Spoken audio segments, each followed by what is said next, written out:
What is collusion?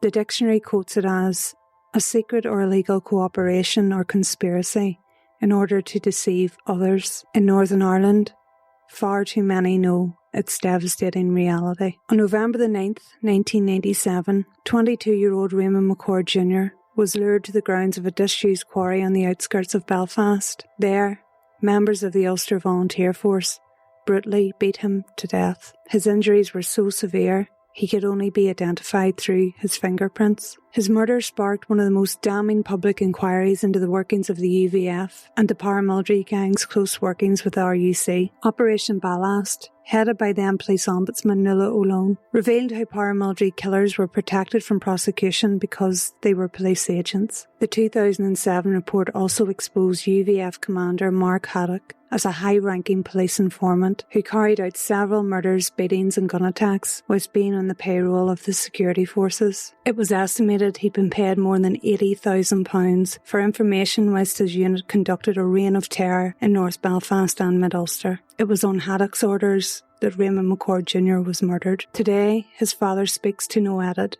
about the son he lost and his family's battle to finally get justice for his killing. Campaigner Raymond McCord Snr. also reveals his own battles with paramilitaries and how a UVF threat in his life remains active to this very day. Raymond, you're very welcome on today's podcast. Tell me a bit about growing up in North Belfast in the 1950s. You were born in 1953. That was before the Troubles. So what was life like then? Well, I was born there behind Gallagher's factory in York Street. It was a real working class community. Most of the people worked in the mills, father and mother, the aunts and uncles, and most of them were unskilled workers. The men was labourers. York Street was full of pubs. Every street corner seemed to be a pub in it, and around the back streets, 8 pubs. But it was a real, not just the wee bit that we lived in, but around York Street and the docks. It was a real community hub, as people would call it now. The simplest way would be people looked after each other. Growing up, like I was a few years old when we moved around to Cool. It's class now, it's part of North Belfast. And growing up, primary school and this here and going up in the estate, New York Street, I don't recall sectarianism. The Trouble started. Your friends, you played football with your friends. The top of our street, Grove Street, across the road, and it run on the North Queen Street, was a New Lodge Road. I can't remember anybody ever talking about trouble between once in Number Street and once in New Lodge Road, because my mother worked in the mill and she used to talk when I got older about the mill, what it was like, and their friends, and I have an old photograph of her in the mill. They're working up her feet, so the heat and the water there, and all their friends was there, and you see a smiles on their faces. And they were Protestant Catholic and religion, but more importantly, they were friends. It's as simple as that, you know. And my father, his friends, he's in dart teams. My father and his brothers all loved the darts. My father was in the Orange Order. He was in the Blacks, and he was in the Apprentice Boys. And his friend was with people he worked with were both Protestant Catholic there. But I can never remember when I was a kid them talking about religion, or their friend was Protestant, their friend was Catholic. We're just friends. Politicians exploited them. So that. So when did you see it start to turn, Raymond, because you would have been a teenager when the Troubles kicked off?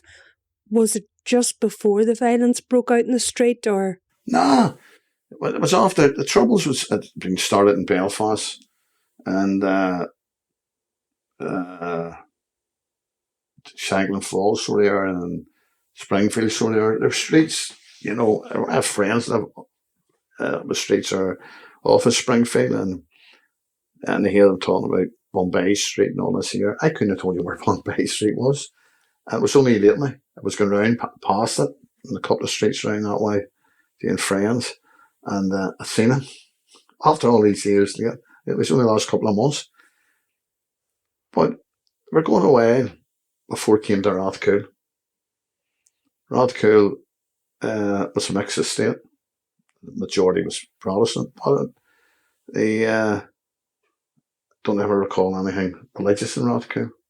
The football team I played for was there's no team in Rathcoole, youth club team, and that time was the biggest housing estate in Europe, and yet there was no organised team. So I went down to the Star C team, the Shore Road, and people seen it as a Catholic team. I seen it as a football club. The Star, ones would have considered it a Catholic football team or Catholic club. For me, it was a football club, And I think anybody played in that team while they were playing, there was no religious discrimination or mention. The guy that run the club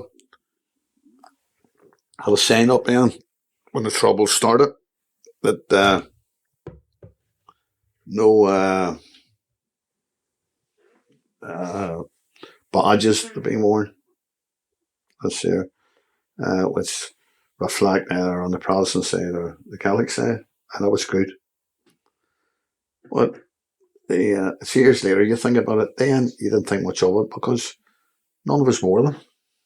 See, and he was doing his best to keep it away from the club. I look at the ones that played in the team. Terry Nichol, who went to school with me, from Rathcoole.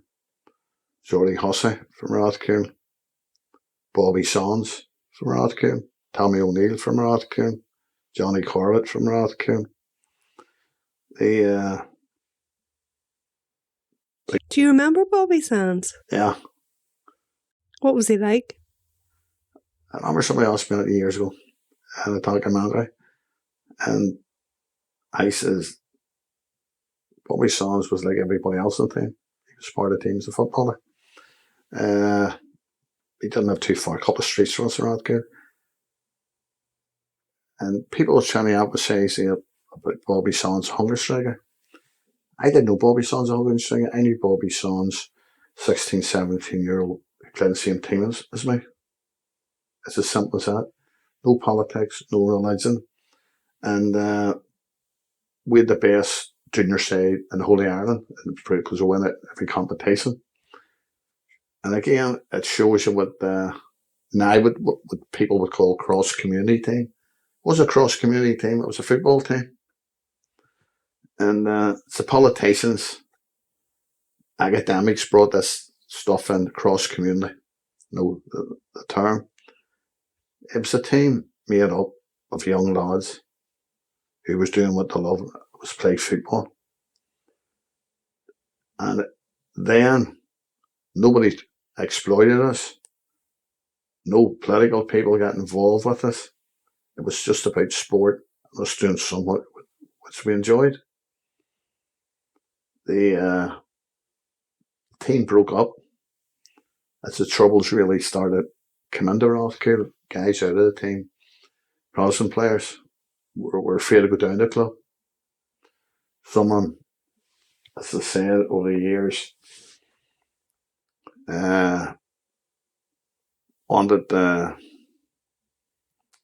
make a choice, or they felt as if they had a choice because of the troubles. You had to go on one side or the other. I didn't feel that way. I continued to play at the Star. and played for a few years. And even eventually, when I left it, I drove down every so often to go in the club to see the ones. And it just felt as if you hadn't been away. The people, some of the ones had changed a bit because there were newer ones in there. But the older ones there, I remember, I look back at some of the players there, and a guy who turned a great friend, Marty Quinn, who was actually managed Cliftonville, played for Cliftonville as well. A great friend that day. Paddy Davison from Divis, played in the same team as me. One of the nicest guys you could ever meet. Was I met him last year at a match we organised, a cross-community team from the Limestone Road, Limestone United Protestant Catholic kids, and arranged a match at Crusaders Ground between the team from Dublin and a businessman from the Falls Road. Sean Donnelly sponsored it, bought trophies and all. It was great, and it was to commemorate the Star C team. So, yeah, the religious side of it that didn't interest me, had no effect. People, as I got older, and I was playing this Star, 18 and all, 19, would have made comments. People from my community, guys, we stay comments, but it. Because you were playing alongside Catholics? Yeah. And the comments obviously were religious comments, They weren't Catholic. They were like calling them playing for a Fenian team, That a nonsense, The Do you think were people made to fear each other, different religions back then, that the trust had completely gone and it was kind of instilled in people to fear, which led to hatred? Well, people instilled fear in people. So that there's people took advantage of it for their own gains. Right? They take have some form of power within their own community. But our politicians didn't help to get rid of that fear. They encouraged it. With one unionist party at the time. And for me, I can't remember during the Troubles, it was in Rathcoole, and Catholic families were being put out in Rathcoole. And then when I say that, people within my own unionist community said, well, what about the Protestant families get put out in the Shankill or between the Shankill and Falls? Right? It's just the same. It's wrong. But I'm talking about where I grew up.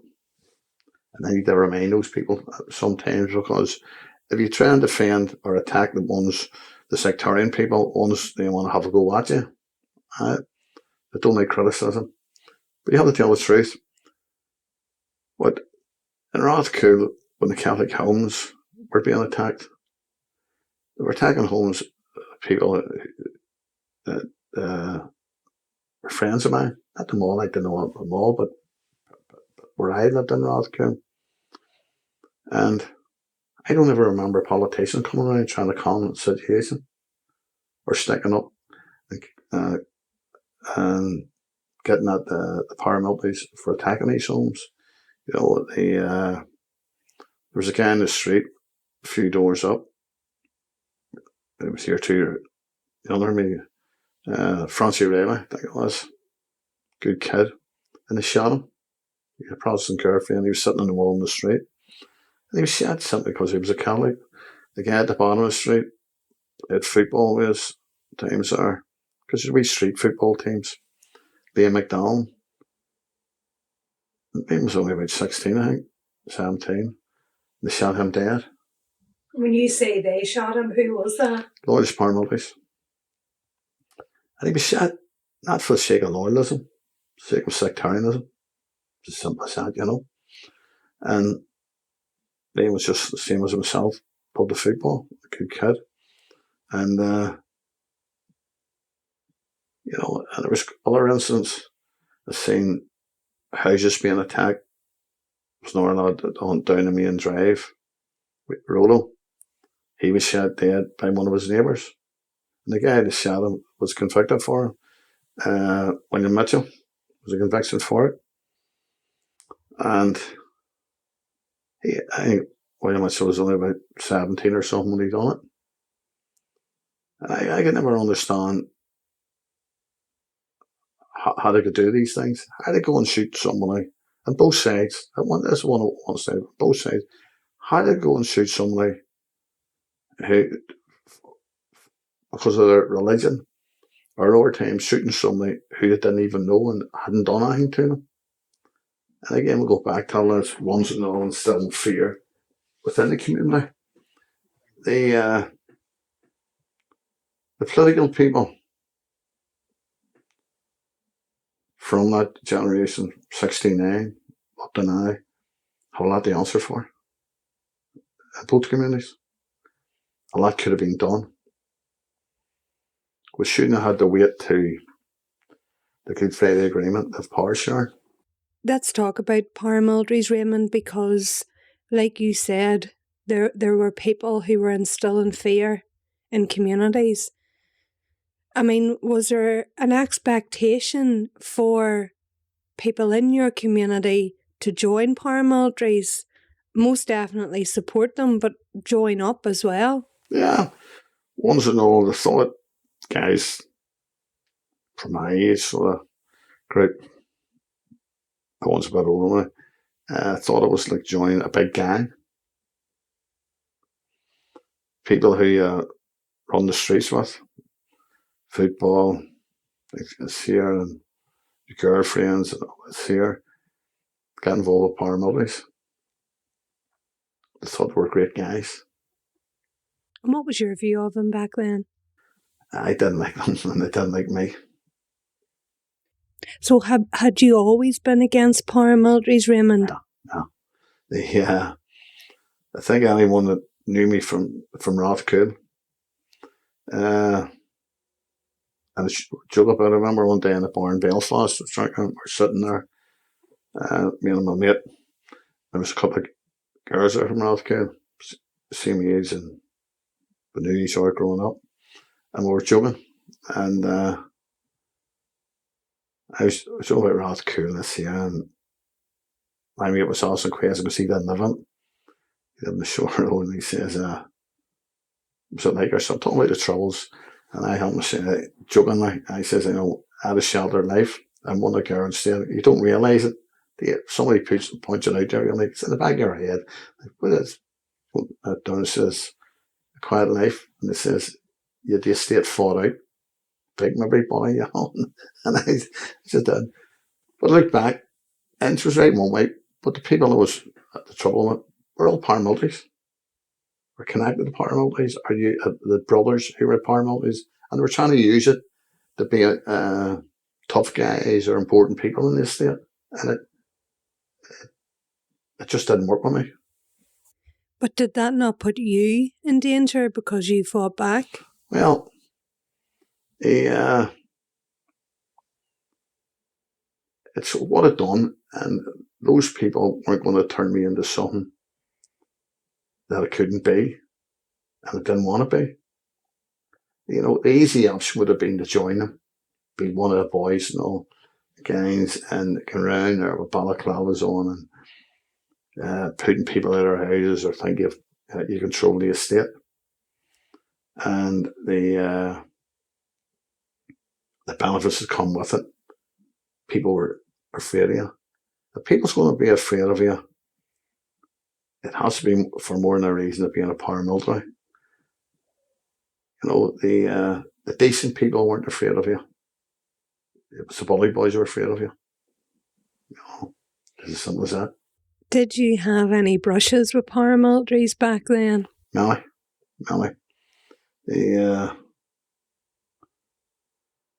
Bryce's many a fight.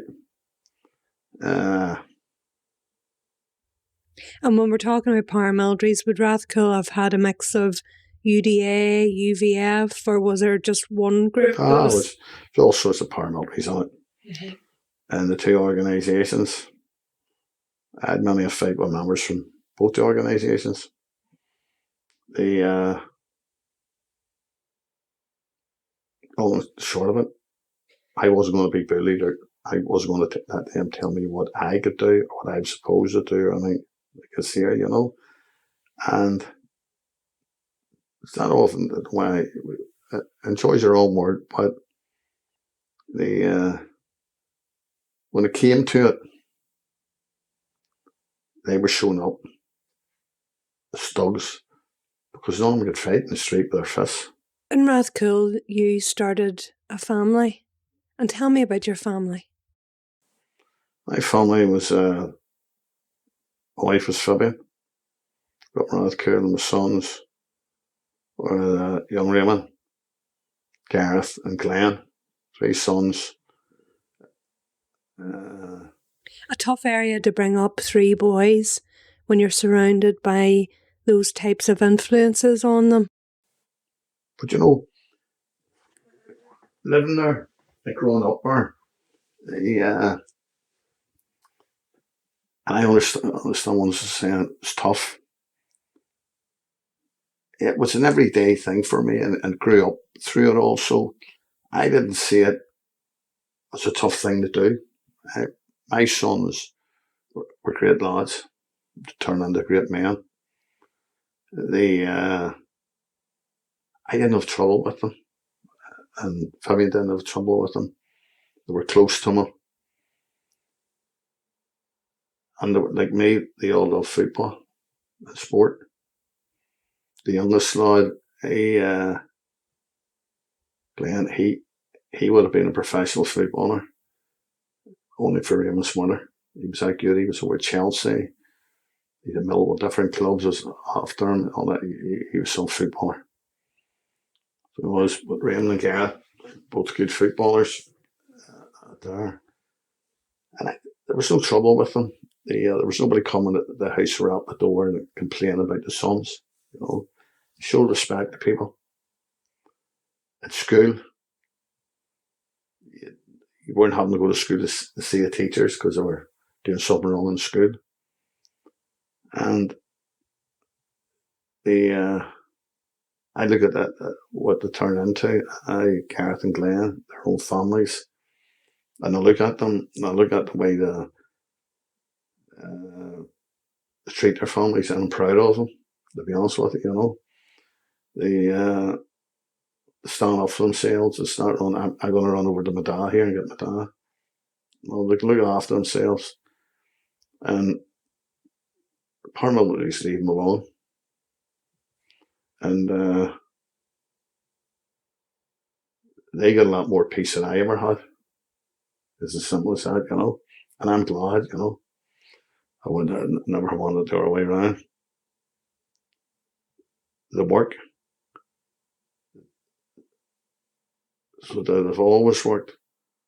They don't depend on intimidating people or extorting people, like the gangsters do within the unionist community. And like myself, they have no time for our politicians within unionism because they failed my family in relating to not just young Raymond's murder, but many incidents relating to paramilitaries. The police just didn't want to know. The police preferred that my son seen it to arrest me on many occasions rather than the paramilitaries. Paramilitaries made complaints against myself, you know. And I look back, obviously I wouldn't tell my sons everything that happened because I'd worry.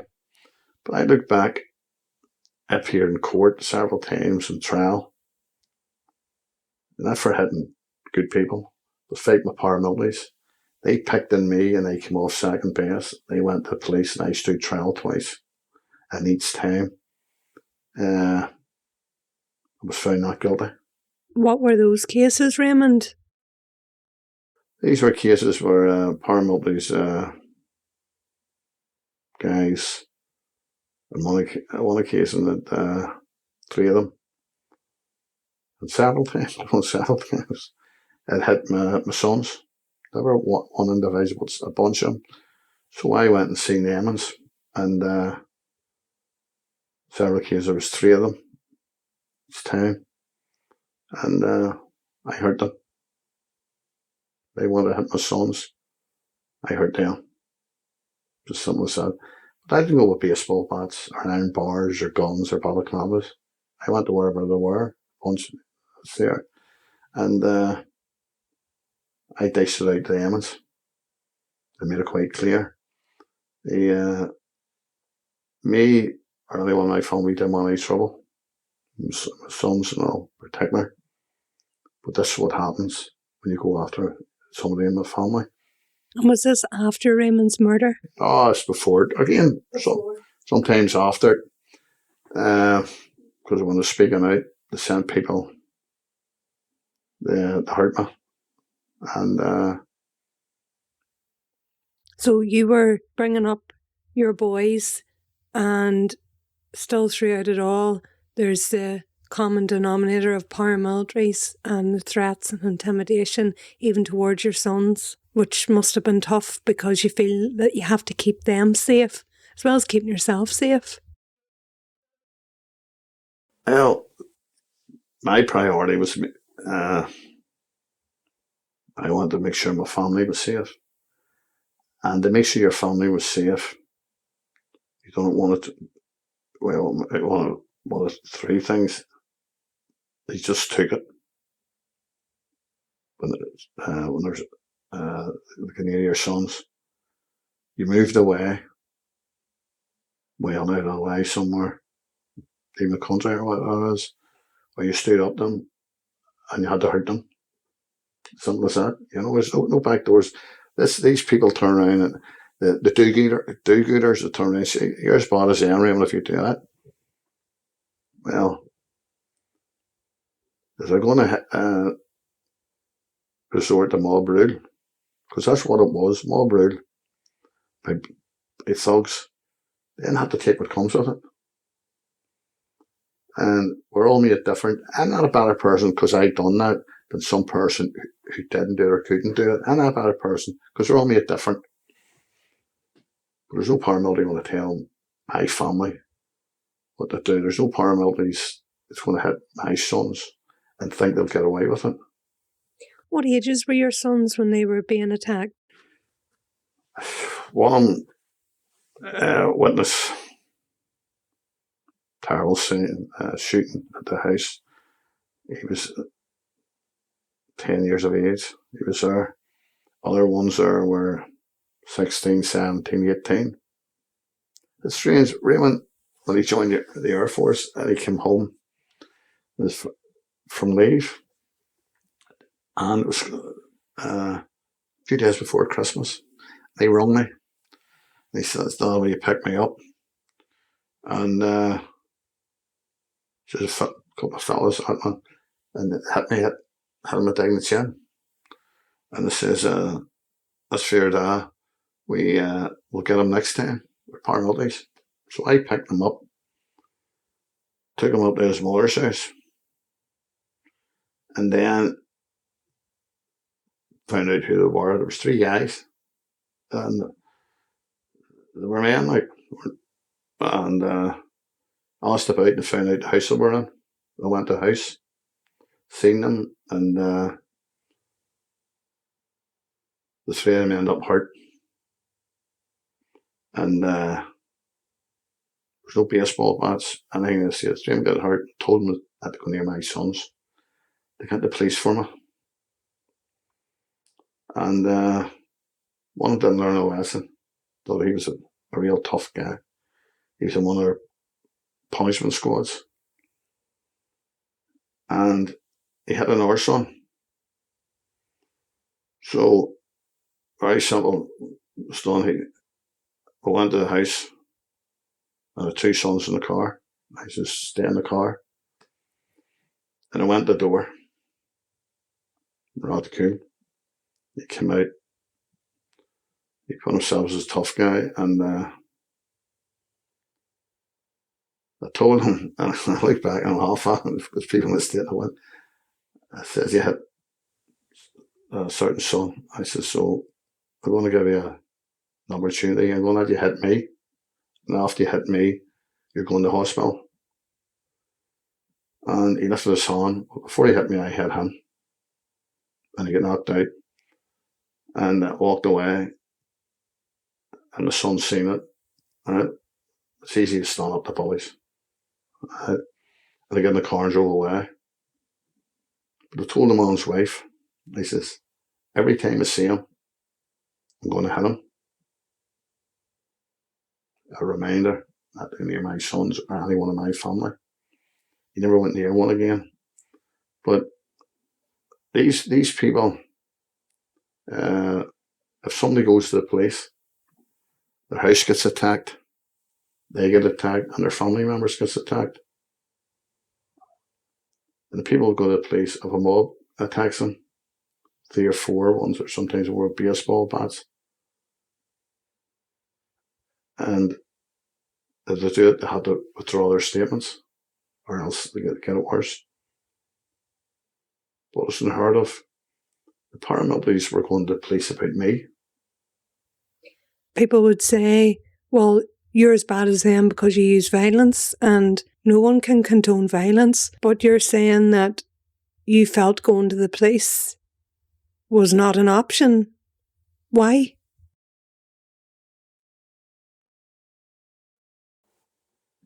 Because, first and foremost, a lot of these people,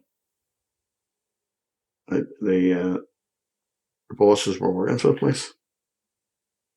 You know, it didn't make any difference why you made a statement against these people. Nothing was being done. They could, you know, they could do whatever they wanted, no matter what they wanted to do, and carry on in the estate. Right? And the whole district was North Belfast, Southwest Belfast, East. They could do what they wanted. Their communities lived in fear of them, right? Because it says the numbers of them, you know. So again, the police weren't there protecting the people who needed protecting. They were protecting the paramilitaries, and they continued to this day still to do it. Make no mistake about it. We've seen it. When do we ever hear of a senior paramilitary being charged with offences? Drugs is terrible. Which the police has made more statements enough over East Belfast UVF. People are aware who the leadership is, and the cronies that run about them, the wannabes, right? Who defend these people, you know, and relating to the activities they do. And yet, none of the leadership gets arrested. Within the unionist community, my own personal belief is there's no leadership within unionism. There's no real leadership.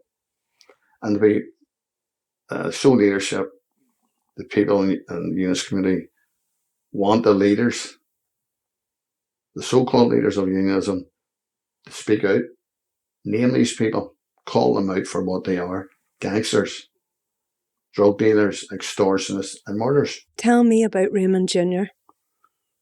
Raymond Jr., great lad. He was 22 when he was murdered. A few weeks shy of his 23rd birthday. He grown up, no problems with him, close to him. When me and his mum split up, separated, divorced and all now, it didn't drive us apart anyway. Or, you know, he was always close to me, like the same as the other 2 sons. There's no difference. He went to Hopfield School, Balmoral Cool. He had always plenty of friends. And as you get older, it always felt like girlfriends. So I had. And it was amazing. One day, St. Patrick's Day, I was in a pub in Belfast with a couple of mates. There was a couple of girls at the bar. And one of them was sitting on the stool, just turned around and spoke to me. And she said, just spoke, how you doing, Rowan? And I didn't know her, a young girl, nice looking girl. And she says to me, I was in your house. I lived in York Road at the time, down CV Street. I says, I were never in my house, and my mates looked at me. Right? I think really snatching or something. I says I was, and I says, where were you in my house? I says, I don't know you. Raymond had brought her to my house, his girlfriend. I know where she lived. She says, she says, your son, he was out the car a few times. He brought me in your house one time. And I said, did she live in the road, York Road, sort of area, Andersonstown? And talked to me. And I was glad to say that in front of the guys. I thought it was chance of my arm or something. But on another occasion, I saw a girl come to me a few times out, but some of the girls I would have known a bit, like they knew their parents. But this girl did something similar. And she was from East Belfast, Dundonald, so it was, you know. And they all spoke well and wasn't cheeky. I don't think there's too many parents would say this, you know, I've never heard my son curse in his life. Once, when he referred to what paramilitary said about me, that's the only time, but there was no way of him playing it, because he lived in a house when he grew up. It didn't happen in my house.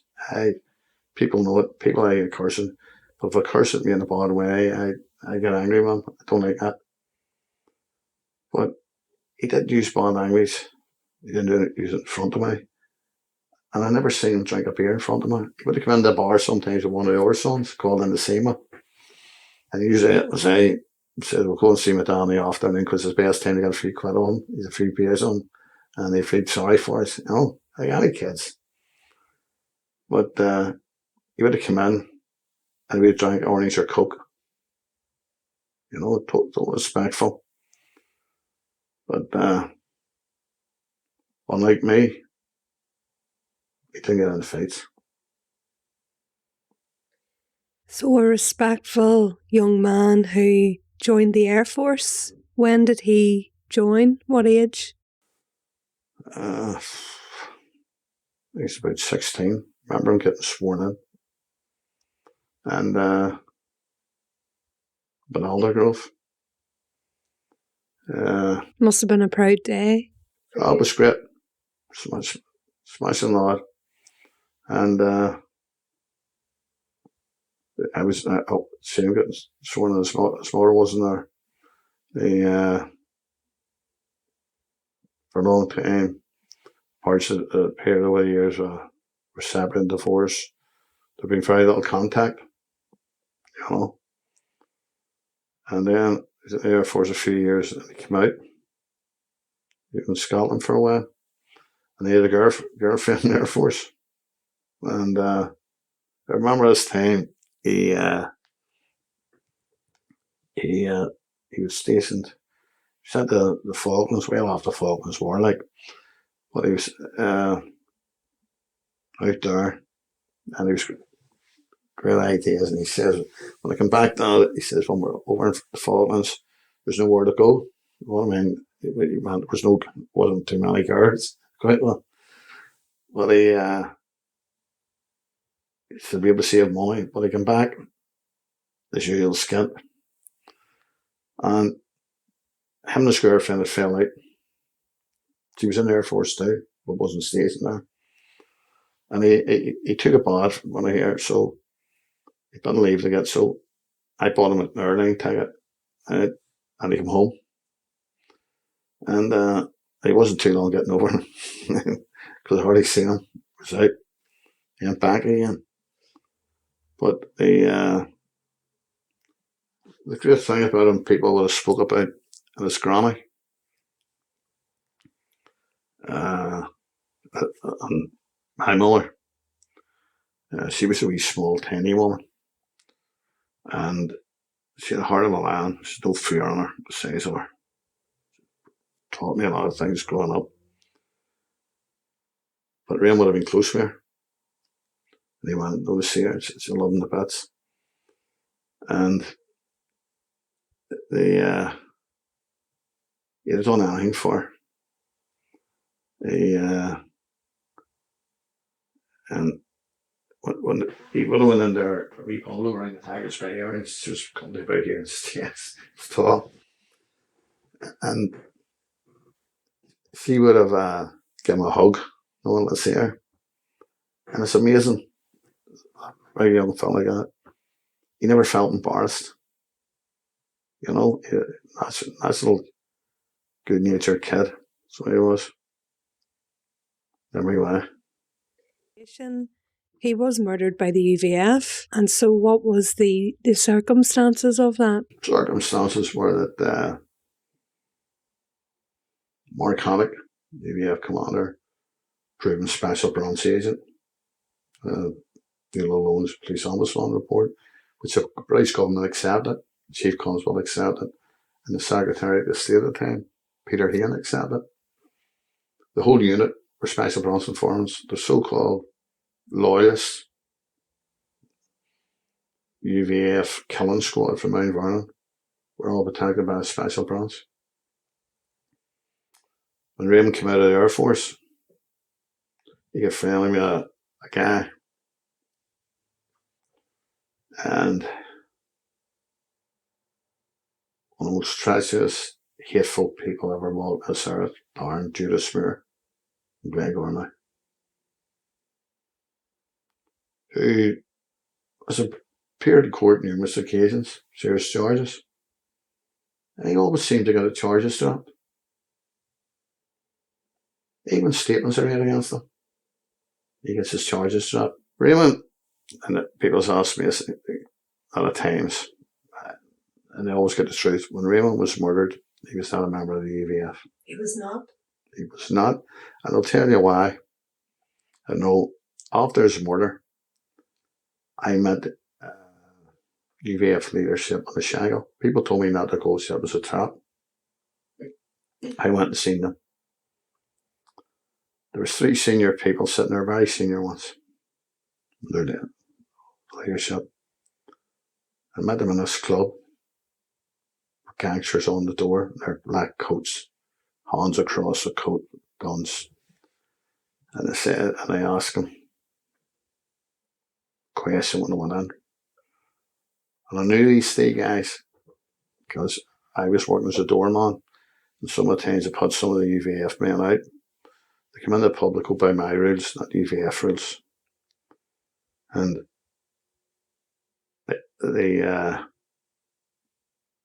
us one man in particular, who'd been charged with UVF South East Antrim, he's dead now, Rob Warnick, who worked for the police too.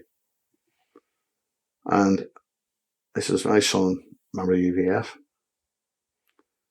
And Rob Warnick, the other 2 looked at him. He says no. And then he says, he'd been a member for a short while. I says, a short? He says, a very short while. So what was weeks or what? So what? And I said, what happened? He says, he was put out of it.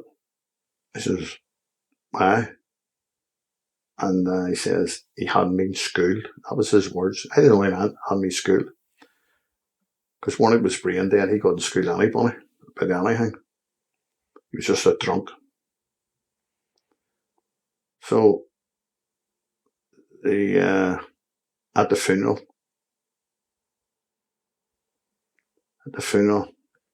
Warnick didn't come to it. The UVF men came. They didn't come near me. People knew. We didn't know who had killed Raymond at that time. We thought it was UDI.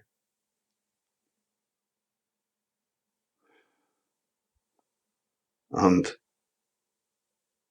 there's one of the senior people come over.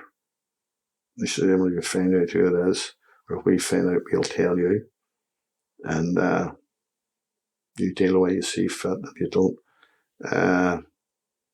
we'll deal with them. You know, I never spoke to that person ever again. You know, people, but they were wanting to know what I knew. Were the UVF trying to cover it up? But then didn't see it. But what happened was Raymond, it came off the boat in Scotland, the car. And we never got at the bottom of this scene. And the police says they found drugs on cannabis. And he was charged. Police come to my house that morning. It was a Saturday morning. And I lived beside the police station, York Road. And it says, your son's been arrested. He's in court this morning. I couldn't believe it because he'd never been in trouble in his life. And I went down to court and he was in the dock. And charged, and it was remand in custody. So the police let me see him, so that down the cell or a room or something, the court, forget. And I always remember his face. And I walked in. And he felt ashamed. It wasn't a case of some cocky young fella that's here. Put his head down. He looked at me. He couldn't look me straight in the eyes. He says, what happened? And he knew, see that he says, tell me. And he says, have you come up to see you? I better talk. And I come up to see him in the jail. And he got bail after a while. And the reason he got bail was through, and I heard the UVF one saying that he was giving information to the police. And that's, the touts were complaining, trying to say somebody else was giving information to the police. But what happened was, and he didn't know this, I had a great friend in Downpatrick, Nancy Gracie, belonged to a group called FAIT, F-A-I-T, Families Against Intimidation and Terror. Nancy was a real lady. And I was involved with her wee group. Raymond was being threatened in prison. He wasn't any loyalist swing. So he belonged to UVF and he was doing drugs on him. He wasn't any loyalist swing. He was on a landing in the prison and he was being threatened by Republicans. And what had happened was one of the prison officers had told these Republican ones belonging to the Republican organisation that Raymond had been in the RAF. So they seen it as a target, right? And they threatened him in the prison. And again, it was to show Raymond wasn't a fighter. And he told me. So the day he told me in the visit, there was a table that said there was a guy there, and there was 2 or 3 guys visiting him, all on the Republican organisation. He says, don't look over. I know I'm talking about him. That's the guy threatening him. I says, don't be away, not be threatening no more. So I seen the guys outside the prison waited on him. And they said to him, it's my son in there. And he had one of the screws that said he was in the RAF. I said, that's right. He's not in now. If anything happens to him in prison, anybody comes up to visit him, and I'm on a visit, come up to visit your friend, when he was a Republican, when I come out of the prison, whatever happens to my son, I'd make it a lot worse if each individual comes up. So I'd give you violence back. I said, I prefer that didn't happen, but it's easy to sort it. And I said, people in your community will know me through the door. And I don't make trouble. Give him a credit, I got a call that night, a guy, a friend who knew somebody, and I said, that won't happen no more to your son. But Nancy Gracie gave me a letter. On the letter, what had happened was happening to my son in prison. And we went for bail. And we got bail, but I had to go and get money and borrow money. So I had some friend, and had to bring it down to court. And he got bail that day. The police made it as hard as they could that day, because one of the policemen actually was there, says, "How do we know you're his father, Raymond McCord?" And I says, "Well, you've arrested me in the past." You know, they done everything they could, right?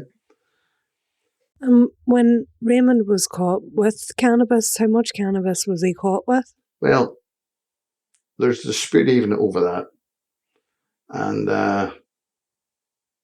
what happened was, when he was in bail, we went to the Ulster Road police station. He says, "No, I got a call from the police here to go up and collect my clothes. Will you go with me?" Because it wasn't that far, really, in the car. And I said, "Sir." He said, "I don't want to go to the police station on my own." So we went up and the Ulster Road police station there, and as soon as we went in, we're sitting in this guy called him in their room, nearly facing that we're sitting.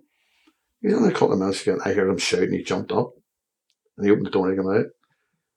And he turned around and he says, "No clothes are allowed." They tried to get him to become an informer. So they tried to recruit him? Right. At that stage, did you have any inkling that he was involved with paramilitaries? Oh, aye. That there, because he says he told me Darn Moore. You see? And how did that make you feel, Raymond? Because you'd been fighting these people your whole life, and then your son was mixed up in it. Well, I was really angry. The first time in my life. Only the first time in my life, when kids was growing up, I had a chastised and keep them, right? But I'd words with him, told him they were no good, and Muir was no good. I'd never met the guy, right? But he was staying in Raymond's house, what he'd been, because I think he was put out of his own house by his own people, because of what he was involved with. And that was the story I hear. Whether it's true or not, I don't know, to be honest with you. And the words, and this was in my house in Seavey Street, and the Raymond didn't get cheeky to me. The words got out, and I said, "Listen," he lived a couple of streets away around your own house. "I don't want to see you."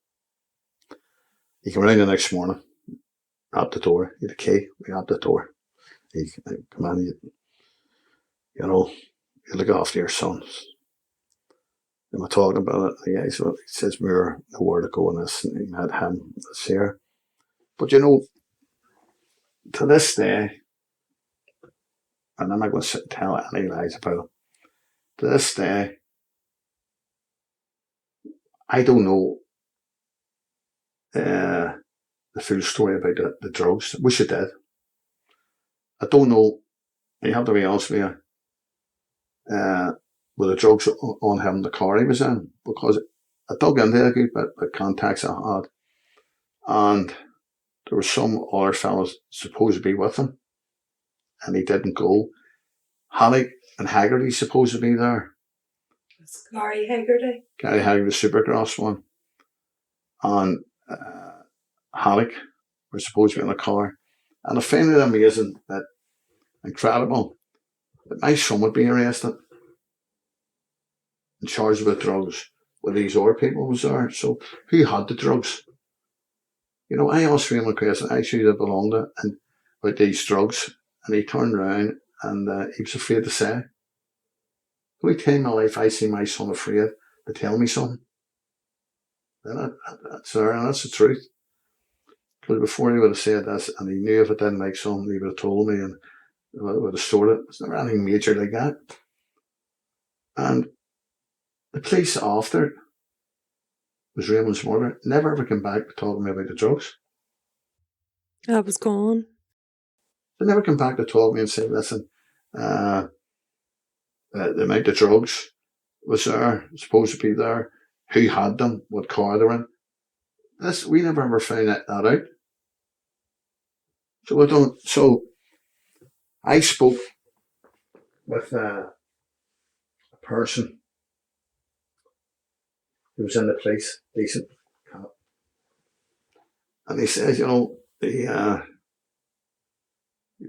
information he had, because he told me he owned that agents, and he was one of Halleck's original handlers, CID officer, and he told me, he says, the reason your son was over there now, he was the only one there, wasn't a police informant.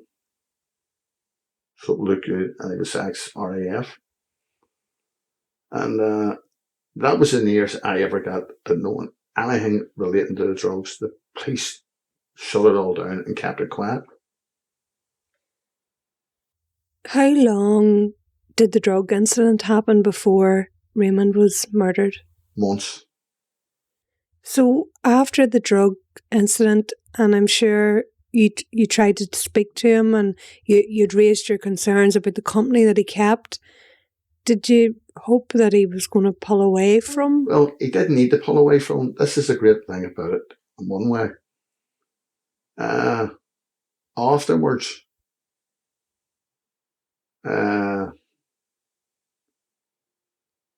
Afterwards, Halleck, Haggerty and 10 others got arrested in Portadown, attacking an LVF pub. They went with a gun, tried to burn it's a pub that Billy Ripe supposed to, like the Golden Hen. And there's supposed to have been at least 30 of them went down. The police were aware of what was going to happen, that they were going down, and the police gave these people a eyeball and a free passage down, a clear passage down.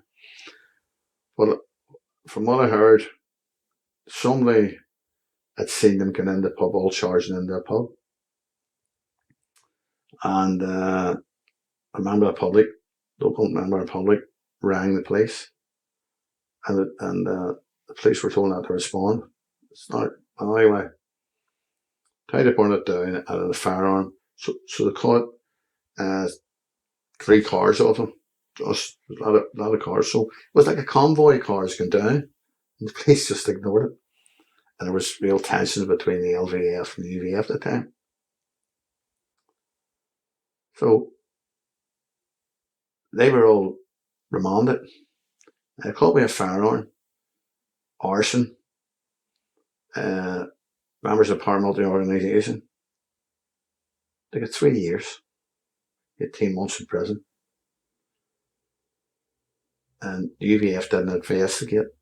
How did they only get 3 years? Well, all that there, you know. Shots were fired or something in the pub. Threats and all this here. So he didn't have any dealings with them.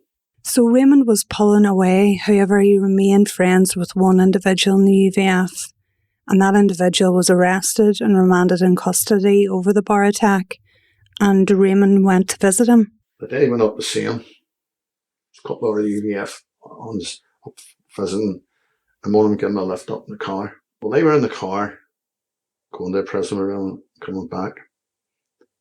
He seen Judas Snr, who told him that UVF were going to give him a punishment soon because of drugs. Raymond said to me one time before, the UVF says they're going to shoot me in the leg. I says, not be touching you. And I said, if you hear anything at all, you can tell me. He says, I'm not going to touch any son of mine, UVF or whoever or whatever. So we were talking into the corner. He says, you're going to get a nick. Well, that's it over. He believed that well, I believe is the only one seen it this night. I'm going to get a wee nick and that's it over and done with. They won't bar with me. And he went with him in the car afterwards that night. And they murdered him up at Ballyduff Quarry. They beat Raymond with concrete blocks, and his injuries were so severe he could only be identified through his fingerprints. I can't even begin to imagine, Raymond, how you feel even having to talk about that, and thank you for doing it, because I know how hard it must be to have to relive that, and And go over those things in your head. You know something? The policy of the RUC PSNI was responsible for murdering my son and a lot of other victims. And the guy that murdered my son got out on weekend parole, the main murderer of them, got out on Friday and murdered Raymond the next day and went back to jail on Monday. And the police had that information from all their informants. 2 detectives went up to interview him in the prison, the maze, and the prison authorities wouldn't let them in to question him. Gary Haggerty admitted at his debriefing, I think it was 2014 roughly, 7 years after Raymond's murder, was it? Or that's 17 years after, that he had rang his handlers from the Mace prison to say what was going to happen to Raymond. I've seen some of his debriefing. He rang to tell him he was going to be killed, he was in danger. He rang up the special branch handlers and the names of the handlers to tell them, and they said they never got the message. Their offices are on 24 hours a day, and our CID cop told them 24 hours a day. It's manned. There's a recording machine in case somebody maybe out the toilet or something, but it's manned. There's a bed and all that. They'd let my son be murdered, and after letting him be murdered, they covered it up. Over that period of time, it showed the extent of what the UVF wanted and what the police have wanted. The UVF have tried to murder me a lot of times. They made a car bomb. Now, that for a car bomb attack on somebody, it had to be sanctioned by the Chief of Staff, UVF. UVF says they didn't sanction the murder and all. That nonsense. They made a car bomb to blow me up. They tried to kidnap me in Belfast. They arranged to shoot me coming out of a bar. They arranged one day I was at the graveyard and the police came flying in, ordinary cops. And what that was for, the UVF intended to shoot me dead at Raymond's grave. There's loads of incidents. That's what they intend to kill me at the grave. The news up there every week. Jesus, fresh flowers. The police, numerous times they came to me. There's a threat on your life. And who is it? Lawyers paramilitaries handed me the document and went away. A minute. When the police told me my son was murdered, they came to my house. They came in. I had a friend in the house with me, went in the kitchen, and it just says, your son's body's been found. And I started to shout. I didn't remember what else to say. Did you know he had been missing at that stage, Raymond, or? No, it was that was a Sunday. They killed him on Saturday night. So that. And it was a bitter cold night, freezing night. Left his body down there. The state they left him in. When was the last time you had spoken to him? Wednesday. He was only out it wasn't long got like Adam Peel, was it? A week after, else days off, I forget, but it was a Wednesday I was with him. And it started working on. He's working. And never dreamt. The calmest way the police told me, and after telling me, as soon as they told me, a minute or two later, they're out of my house. There's none of us here will leave someone here with you, or else here. Then you've got to go around and tell your family. You have to tell your sons. You have to tell Raymond's mama. And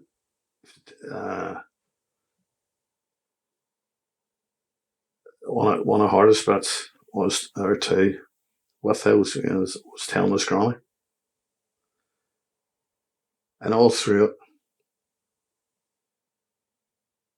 never in my life have I ever asked anybody to do anything for me or support me in anything this year, even with trouble with the paramilitaries.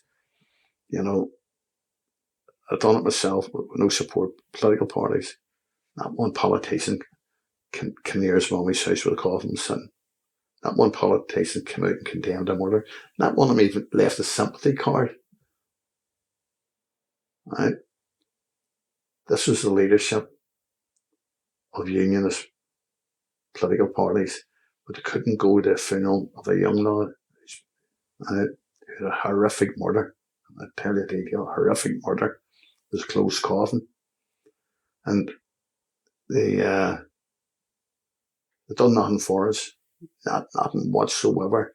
They talk about they're going to their churches on a Sunday. They talk about it's against God's wishes, and we'll see. I mean, even they talk about even things like people of same sex, relationship. That's against God. Was the murder of my son not against God's wishes too? And they chose to forget about that and all the other murders that these people carried out. Innocent people, innocent. Sean McKenna murder. Halleck was his first murder admitted. Blaster with his shotgun. Sat with his handlers the next day and told them about the murder, sitting in the car crying. You know, other murders. And they wouldn't charge him. My son should have been alive. That way our people. But the police weren't allowed to do their job in any way whatsoever. But we had no support. You know, my sons had no support. They came after my son going to school, tried to kidnap him. 15, 16 years of age. Is this another of your sons? Yeah, the youngest son was only 15. They tried to get him going to school. Followed his bus and all. It's there. They planned to shoot my house up beside the police station, but found at Haggerty's debriefing. Me and my young son lived with me. They were going to shoot the house up. And the police didn't warn us. The same way they didn't warn us. So again, the police played God with Raymond and me murdered, and they're going to play God with me and my young son. And that us be murdered that shot the house up. They tried to get into my house one night at 3 o'clock in the morning, 3 gunmen, en masse from UVF, 6 doors from the police station with a camera. I didn't wear a mask. I rang the police station 3 times, 999, at the police, the emergency 999, and the police didn't respond till after gunmen ran away. They couldn't get in because my big dog kept them outside the front, Alsatian. But the police didn't respond. And they turned around, you know, and I hear stories over the years later, people saying, you must have been a paramilitary. And I says, why? Well, says, because you're looking after yourself. I said, well, had I been in the UDA and my son was murdered, the UDA went against the UVF on it. If I had been in the UVF and UVF members done it and it wasn't sanctioned, they would have been shot dead by the organisation. I said, but I'm not going to try and defend myself against these things because people know me from when I was 16 and my hatred towards the paramilitaries. You know, it's well known in the Newton Abbey North, Belfast area. No time for them. But the murder of a young fella, and for the state to cover it up, and not just the state, both the DUP and the official unionists were complicit in the cover up because they stayed silent. And neither me, my sons, or my ex-wife will ever forget that. We want the same as our families. We want justice. No matter who it leads to, we know who carried it out. You know, and the politicians can come off with their rhetoric. Oh, we did murder your son. We're not saying you. We agree with it. But you made sure that the people that done it weren't going to be charged. And you still continue to do it. And you mean by their lack of action? The lack of words, lack of action, promises made by a very senior unionist politician. Today he's a very senior one. Years ago he was well known. But now he's fairly claimed the latter. Made a promise to name the killers in Westminster for us. Full of witnesses. Mm-hmm. That never happened. You know what? It's amazing. I remember once, you know, and for myself, I don't profess to be some angel. I don't do drugs. I'm not involved with crimes. The times I broke a law, was defend my family. The only way I know. Right? The only way I know. Because going to the police was a waste of my time. My sons go to the police, waste their time, and they know it. Houses attacked. So I do it the only way I know. I'd stand up and hit them. Right? But, you know, there was never the balaclavas. And then the politicians. This is the sort of people they are. And I emphasise the DUP in this. And this was under previous leaders. I met Peter Robbins several times with recording the Raymond McCord Snr, and he was always civil to me. And to be honest, Ian Paisley Sr., the dad, I'll say this, was no Christian man because he lied to me. And it took me 9 years to see him. After him was 9 years it took him to have a meeting with me. Which lasted 2 or 3 minutes. Storming, he says, I have to go in the chamber here. The Arlene Foster, 10 phone calls to our office in Bell, storming, and in a skill. And our staff were really good to me, really nice people. And you can imagine a wee lady on the other end of the phone, it sounded like a wee country church woman who would put the best self out if you go to their house, you know. They were so nice to me. And all I wanted was for her to meet me and my ex-wife over Raymond's murder. Because somewhere she was going up meeting up a Shangle, meeting UDA ones, got photos taken, all and our DUP members are the gangsters, UDA people, in a UDA office in the Shangle. She wouldn't even return a phone call. She wasn't even recognising Raymond was dead. This is not long before she was chased by the DUP. And she calls herself a Christian.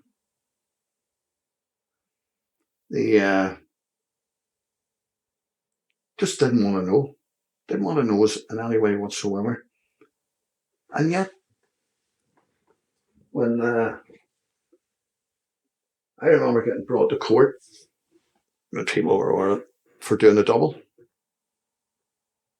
I went out there and I pleaded guilty.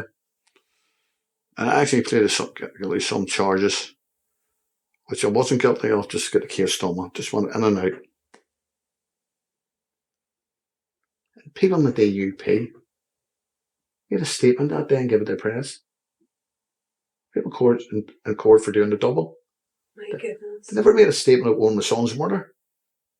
And this is because I'm from a unionist community and I dare to speak out and tell the truth of what how the party have ill-treated victims, particularly within their own community. They were trying to blacken my name over a thing of doing a double, and my son's murder, no statement there.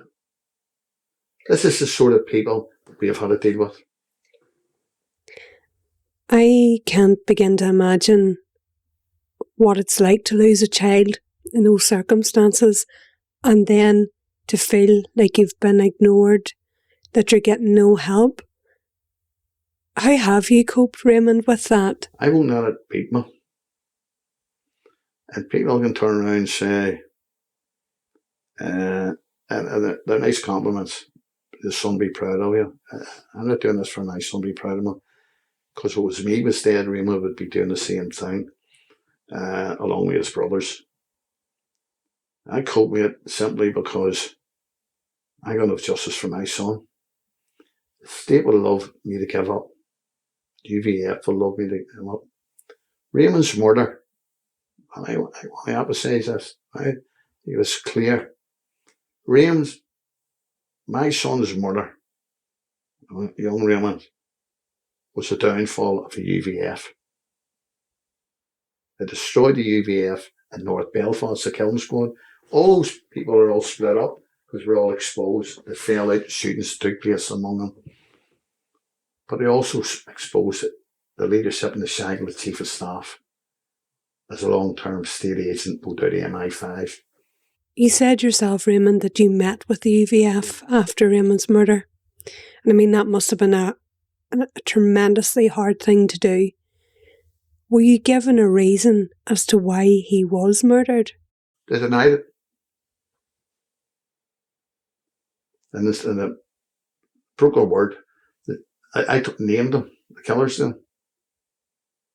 The senior manager there, Norman Sayers, who knew me from the past, because they sent for me one time in UVF to want to speak to me because a couple of men in a pub, there's 3 of them, 4 of them, and they had a young lad. So I put them out and hit them, lifted their hands to me, they got hurt. And they went crying. 4 men went crying, thugs. And they wanted to speak to me. Nor I wouldn't have went bar, but I seen them. And he was straight with me. He says, what happened? I told him, there's none this year. You can't do that. He says, come into place. They behave. They don't behave. They lift their hand. This is what happens. They had a wee 18-year-old lad. So I did. In the toilet, gave him a beating. But the guy says to me, I want to tell you, I wanted to shoot them. He says, I was going to put it 2 in their heads. That's what he says to me. And he says, but it's taken out of my hands. At a meeting, they said they were having an inquiry, and I went and met these 3 guys and the second headquarters in Eagle. And I parked just down the street from it. Never in my life. And people always heard about the Eagle in the Shaggle. I thought it was some wee place off the Shaggle. It was on the main Shaggle Road. And when I went up the stairs to it, there was a wee room, and Sayers was there, and he says, you have to go in there. And I said, you're not in it? He says, no, and I went in. There's 3 hooded men, and my balaclavas and the eyes, the mouth cut. And one of them, the mouth was cut out, and he had a wee thin moustache. In East Belfast, UVF man. He lives in East Belfast, the Craigie estate, but he's belonged to Shackle. At that time, he was number 2 to an agent who set me up to be murdered in the John Hewitt bar one time. Wanted to meet me there. Wasn't right. Murder squad, 2 guys come in. I wasn't there. They sheets of paper and the details writing down with them. An hour or 2. And we look at this. I said, what do you need to look into? These people murdered my son. He says, the promises were made. I forgot who it was. You would tell me, the inquiry, you just haven't done that. David Irvine spoke to me and all. He lied to me. He covered it up. And I listen to these things about Irvine. And I ask people, tell me one thing you ever done for unionism and victims. I tell you one thing. He helped cover up the murders. Right? His own reasons for it. And you can be sure it was financial reasons. Truth has to be told to these people. But I come out of the place and the way out, I said, when you go out on the main road again, don't be looking back. You know, it's what a thing to say, no going out. So I went down the steps, building, opened the door, and I went outside. There's a couple of guys were standing there. So I was walking down, the car was just down a wee bit, and I happened to turn around, and there was one of them coming out. Had the balaclavas on. It was that person from the Craigie estate. Real rat. And in no time, the police was out of the house in a short time. That within hours, a few days, was a warning. There was an attack being planned on it by Lord's paramilitaries. What hindsight's the wonderful thing, but what it was, the meeting wasn't an inquiry to help Raymond's murder investigation. The meeting was about the UVF finding out how much I knew about it. That's what it was about. How much did you know? Practically everything.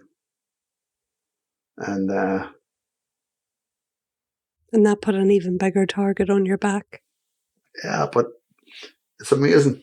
It shows you this big, brave organisation that has up ones for God and Ulster. It's for money on their sales. It should be on their badge, because that's what it's all about.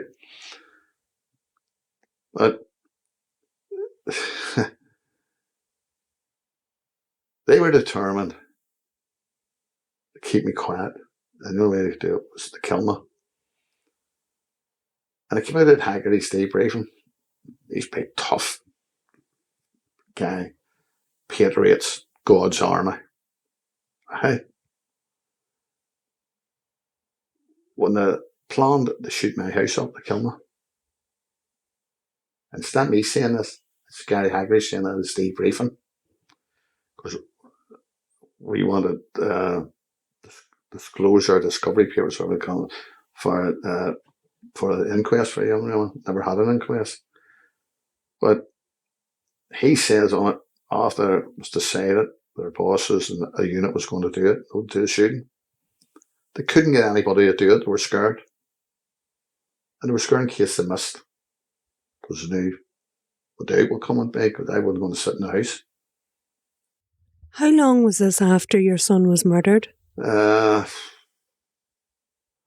murdered in November 97, so it was 98, I think it was. I think it was 98. Did you ever feel scared, Raymond? I know you've said you don't fear these people, but, you know, in your lowest and darkest moments, did you not fear for your life? No. I don't know. Oh, what, you know, what could they do that they didn't do, young women? And that's, you know,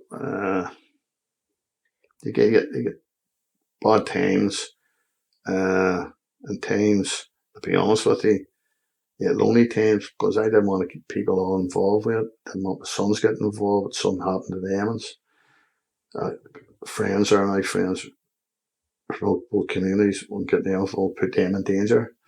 You know, what they even resorted to, 3 bars in Belfast, I would have went and had a drink, 2 bars in the club, the old sports club. And I drank the Monaco bar for years. People knew where to find me on a Saturday. Raymond would come in there, see me, and company all mixed. And also the John Hewitt. UVF from the pubs and told them that it served me, their staff would be shot dead. I remember getting to the sports club one Saturday, and we had a mate, and other ones would come in to meet us, like 5 of us every Saturday. And the chairman called me to say in their room. Should you call? I knew what was going to be said. And I turned around and I says, well, we got a call that it was Serbia, they're going to shoot our staff. I said, understand. I says, I'll leave, I'll get my mate. He says, no. He says, paramilitaries don't tell us who can come in. This is a mixed club. You come in here with your friends, no trouble. All this here, all the time you've been coming in here a few years. The Monaco bar, I spoke with the owner of the bar. They had a good man. With the yarn, I said, you don't want me to come in it? I honestly, he says, no. Same attitude. The John Hewitt, John Hewitt went up the Shangle and seen David Irving. This is no joking. And says, I called the bar that the server Raymond McCord. The staff will be shot. Irving spoke with the UVF and says, listen, the staff's okay. Nothing's going to happen, but McCord's different. That's the real David Irving. People have to know that. The real Irving, the UVF man, who didn't believe in what he's trying to say on the TV. Believe me. So that threat stays. So it does. And you know something? For me on a personal level, I'm glad in one way it does stay, because it shows I've been telling the truth. So to this day, you're still under threat from the UVF? And I'll tell you, and people think it's bravado or being John Wayne. Go and help the man that tries it, and if he misses, and I'll say it, he may leave the country. Because I won't let it go, the same as young Raymond's case. And talking about the campaign for Raymond, you have been a constant voice for victims and speaking out against paramilitaries. You've been involved in so much in trying to change communities here, mostly Protestant, Unionist, Loyalist communities that are still under the control and coercion of Loyalist paramilitaries. Not all, but some. Tell me about the report that was written by Nuala O'Lone, the police ombudsman, that basically lifted the lid on the levels of collusion within Loyalist paramilitaries. It was Operation Ballas. You call it, anyone wants, they go in the ombudsman's office and get a copy of it. In this day, it's just when they order it, it's just there and they give it out. They're obligated to do that. And I know people contact me and will say to go in, and the copies are left at the desk for them. Simple, what it states. Reports about that thick. Not just young Raymond's murder, but other murders, sectarian murders, and plus murders within the Unionist community. It states there was collusion in young Raymond's murder and other murders. Raymond's case was the first case in Struggles. The collusion was proven in. It's a groundbreaking thing. It was great. Very embarrassing for the British government, very embarrassing for the police,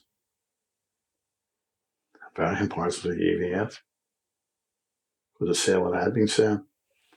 And what nationalist people have been saying for years, there was collusion, the UVF, all these paramilitaries, the RUC, PSNI. Nuala proved it, what I was saying. It's strange. I would keep in touch with Nuala, just because she's helped me and supported me over the years, and over Westminster, she's come to victims events at Queen's and all, spoken now, and I've invited her to it. Brave woman, and I never forget what she's done for young Raymond and her family. So, political people are going about a whole lot of points. The report, expose, right, and big bear letters, collusion, RUC, PSNI, and UVF. The only debate you can have on it, who was worse, the RUC or the UVF? It's a toss a coin, like who was worse. You see, the morning of the report, it was in the Stormont Hotel. I was in the building early that morning, and it was there. Right? I hadn't time to read it. I just see it, right? Nuala made sure there'd be no leaks in it. And I remember it Stormont that day. The Stormont Hotel. All the media ones there, and people didn't know us. Through Nuala, the police picked me up at my house because it was believed there was going to be an attack on me, be shot. UVF was planning to shoot me. So Nuala pushed it too, and the police had to come to my house, pick me up, and my family were all given police protection to get to the hotel. So no unionist politicians on it. When you read about your own son's murder and the investigation into it, were you shocked? Well, for our family, nothing could really shock us relating over things between the paramilitaries and the police, because I've been saying for years the police was so corrupt. See, good cops, they spoke to us privately, weren't allowed to do their job. What did the report say about Raymond's murder? This is the UVF they refer to Mon D. He about weekend prison, no out of prison the weekend. Hannigan Haggerty, 2 leaders. They talk about a lot of our shootings and murders. And over the years, my complaint was upheld. Only one wasn't. It says that no one had been arrested and charged. And it says people had been arrested. But what I was referring to, when people get arrested, they get charged. No, some serious like that. Because there's so many informants that all the details. You know, if I can get it through different people, you think with all their agents, what they were getting? Everything. But the report was quite clear. Raymond McCord would have been alive only for collusion. No one has ever been convicted of Raymond's murder? No one's been charged. And you would have think with collusion proven that between the police, so it had to be their handlers and the UDF, you would think that policemen would be charged. So what would they allow them to get away with? No. They made sure because a policeman gets charged, it's a paper trail then to hurry up a ladder, let it go, and after they get to the top table, and now you see there's the paper trail then continue to down the street.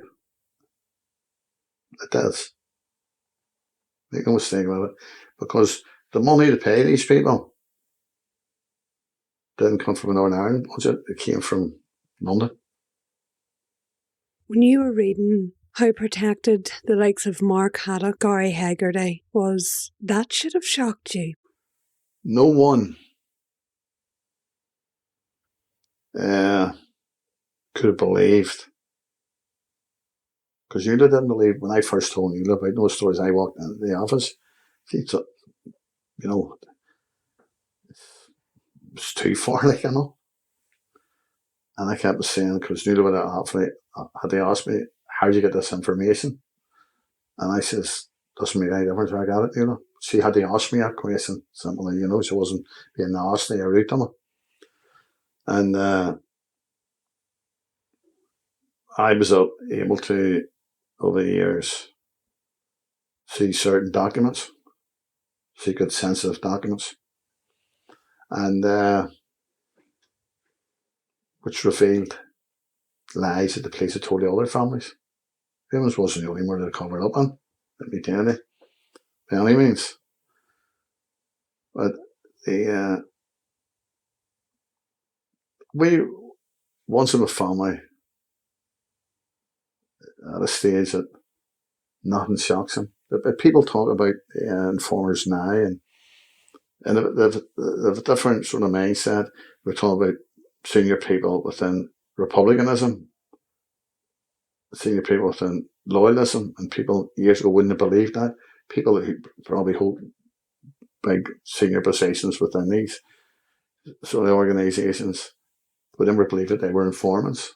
But more and more is coming out, and myself and other people talk about it sometimes, and we say, when we're dead and gone, no doubt in years to come, more names will come out because these people will be dead by then.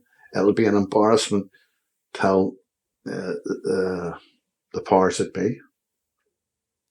But you know, the police, over the years, people I know, I was arrested in the graveyard at that place and spent 3 days in Armagh Barracks, the interrogation centre. Police tried to scare me. Special unit of the police, and they were supposed to shoot me dead in the graveyard. Why were you arrested? They arrested me on the Special Powers Act or something like that, or Terrorism Act, which I didn't even understand. I thought you had to be a paramilitary out there. And they gave me a rough time on the arrest. These guys out the Special Patrol Group headquarters from Castlereagh arrested me. And lads threw me to the ground and plastic ties. on my wrist and put a rifle to my head when I was on the ground. And what had happened, people say I'm exaggerating. Let me tell you, I think I'm saying here it's the truth. If I'm proved wrong over something, I think it's right. The proof of what I believe, I'll put my hands up. But there was a meeting took place in police headquarters the morning after my arrest. It was a Monday. I was arrested. On Tuesday there was a meeting in police headquarters. And a very senior police officer, obviously I can't name it because of libel, but a very senior police officer asked what went wrong. We're supposed to shoot me. And what happened was an elderly man in the graveyard. They didn't see. And he shouted over something. I didn't see him, I heard the voice. And I was lifted. And it brought me out. It was my car and another car, a fella I was meeting who told me he was under threat from the UVF. He helped to set me up. And it was a church minister sent them to me. He said, there's a fellow under threat from UVF. Would you meet him in advice? I said, certainly. Called him my house to see me, and then he rang me again. He asked to meet him at this place, and he says, follow me. And we went to the graveyard, and we're talking in the graveyard. He was here, and next minute, we only started talking. The police came in. Then they took him away, and then they kept me there. Just notice here. And I goes to get up. I said, getting up, starting to rain. I took cramp in my legs, and I said, I want to get up. Yeah, I'm getting up with cramp. The cop says, get off. I'm not be effing down this. It was a rifle, you know. So finally they dragged me up and they take me out. And the way out, my car's sitting there and the other man's car's there. And I said, what's that bag there? I said, I don't know. He says, what is it? You must know. I said, why would I know? That's my car there. That's stupid. So they took me away, took me in the back of it, kept me, then had my hands like this, and the armbands, plastic tags on it. So circulates actually stopped my hands. I was remember it went numb. I went all the way to Armagh. It wasn't a word spoke. The old prison or barracks, whatever it was. I was only a prisoner in it. And they brought me in and they sat me about 4 hours or so. Clothes was wet, t-shirt and that. The forensic people came. The guy came down from Derry. And he was dead on fella. They've done these forensic tests, swabs, my hands, my eyebrows and all this. And I said, what's that for? He says to see if there's any explosives or gunpowder or something. I says, how about heaven? I said, I'm not a paramilitary. And he asked me, I says, this, the police is trying to scare me. My son was murdered. The guy was no soon. He says, listen, mate, it's my job. And I said, I understand that. So after he left, it was about 11 o'clock at night. And I'm sitting in the room. I'll tell you, it was before he left, before he came, that's what it was. And this guy was sitting there beside a big table with me in the room, and the door was left open. And he asked for water. And he gave me a plastic cup and with about that much water in it. So they put down the book, was giving water. Right? They play mind games. So I'm looking at the guy. I says to him, you this fella threatened me up in the graveyard, put the rifle to me. I was on the ground. He knocked me down with a rifle to get up and all. He was coursing away at me. He never spoke. He looked at me. So they had the cuffs off me, the plastic ties. So I got up and I says, knock me down now. And he ran out of the cell. They ran out of the room. And next when he came in, this guy who was in charge, big ginger sandy haired fella, one of the most ignorant rats, scumbags I ever met in my life. And he just looked at me as if I were nothing. Raymond's murder didn't matter to him. He said, it's very simple, McCord. Sit in the chair. He said, you get knocked down in the chair. Threaten me, you know. I looked at him laughing at him. he got another couple of boys to come in the room. I sat down, he says, another sounds out of you. The plastic tags are on again. And I got out a couple of days. It was in Monday, Tuesday, I got out on Wednesday. What were they questioning you on? What was the accusation? You know, it was amazing. They says you've ball making equipment or something. I says, ball making equipment? And answers. And he says, you're ready to clear off. I say, there's clothes in the house searching. I was going on holidays on Wednesday to Cyprus. So I'd been into town Monday morning and bought t-shirts and there was a chair, had them all set on the wee labels in it. And I turned around and my passport was sitting there, getting everything all out now. And I says, I have a holiday booked. I'm going away on Wednesday to Cyprus. You know, and you're going to do something and go away. I just do what? I had a cupboard in the house and it was out of some furniture place and you build it. You see, and the house I'd in before, I took a shower out of it. It was an actually shower, brought it with me. The pipe was as thick as your finger. Right? It says we get interpreted that as ball making stuff. I said, the thickness of my finger. A wee thin pipe, 15mm pipe. And you've glue in it. I said, that's to put the unit guy, you see it. That's the tag was explaining this to me in the interview. These other ones. And I says, but if you see those wee wooden dowels goes to blah and it's here and all be there. But he wasn't aware of this. Right? This was information he'd been given to him. And I said, you know, Paul, they turn around. And he says, what was the pipe? But a pipe for? I said, if you see it, there's a shower there. As the pipe comes down, it's only 15mm thin pipe. He says, here, would be you know, the thickness of a finger and the length. I says, go to the previous house, you'll see it now. But anyway, I get that Monday night, Tuesday, and Wednesday.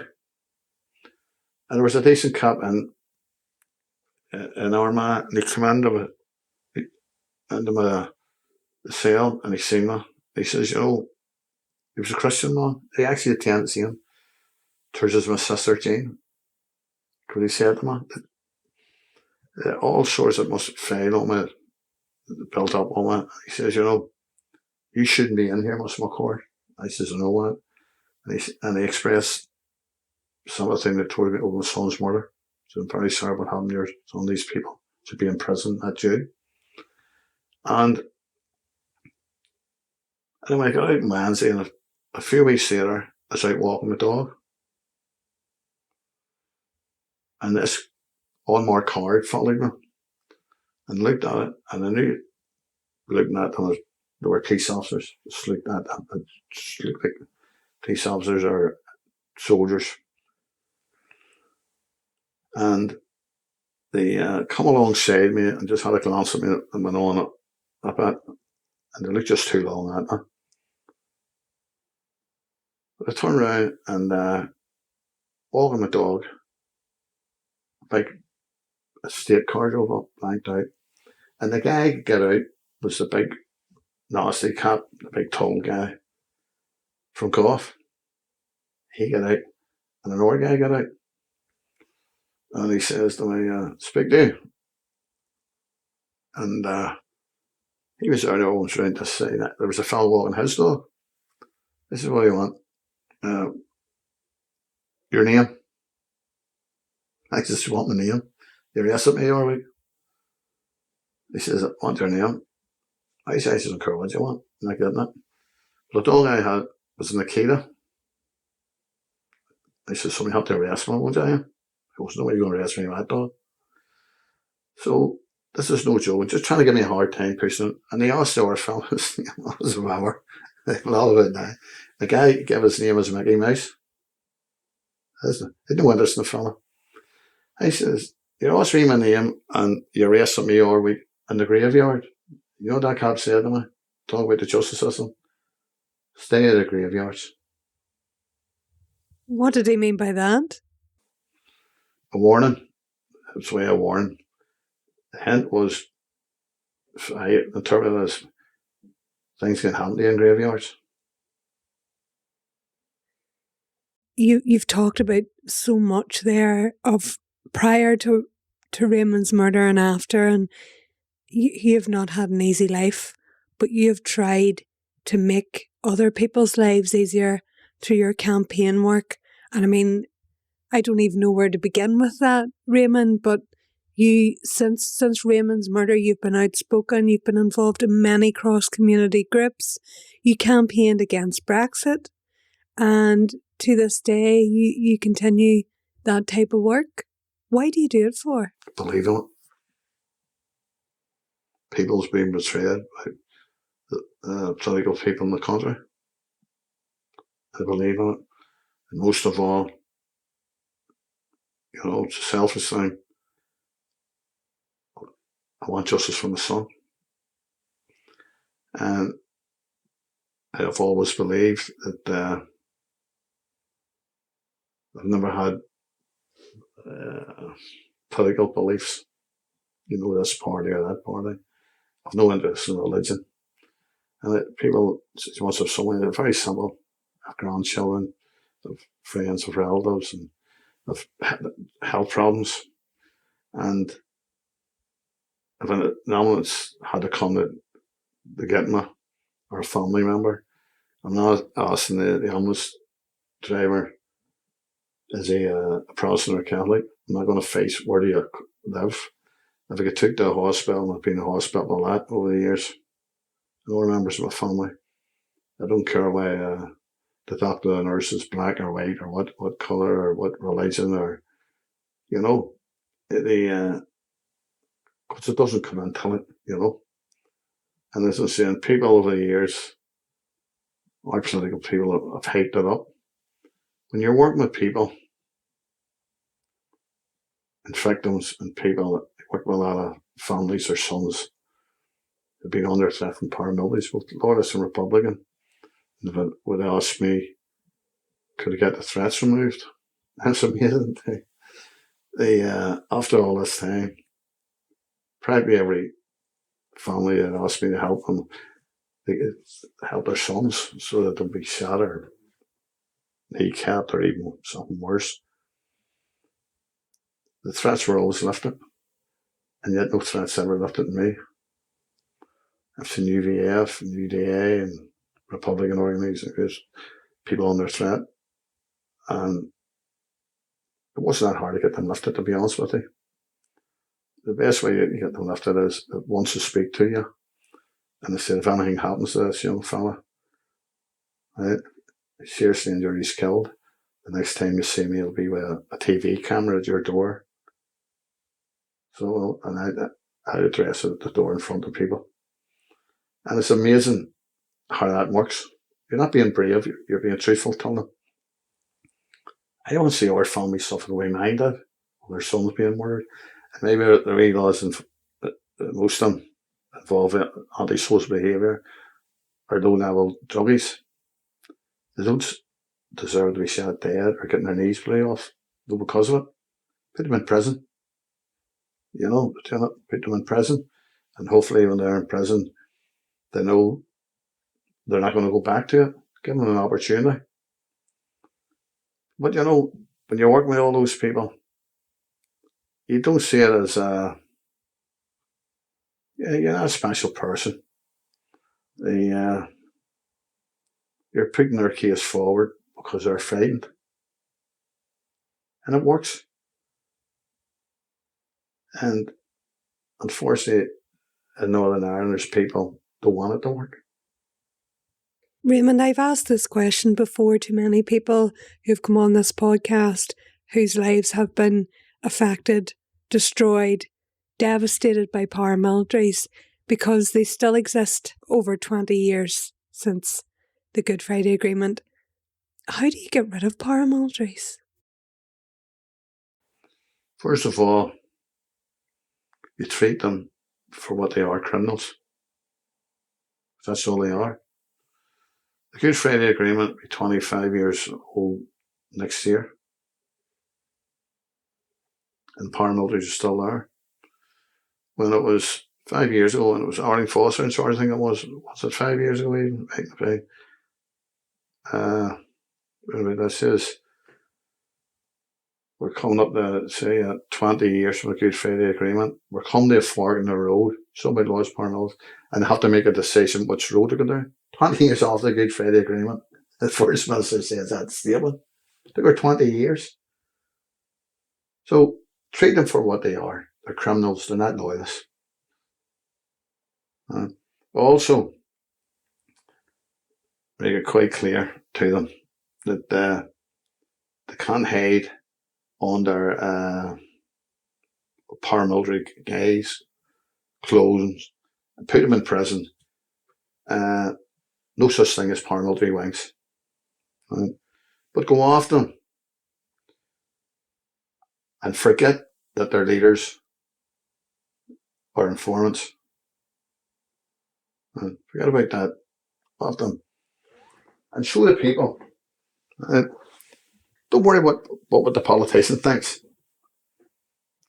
And another thing which they need to do, and I've called upon it several times, they get funding from Stormont, they get funding from the EU, Dublin, and I remember reading the Good Friday Agreement at Dublin a few months ago, the selling a few other people from Belfast.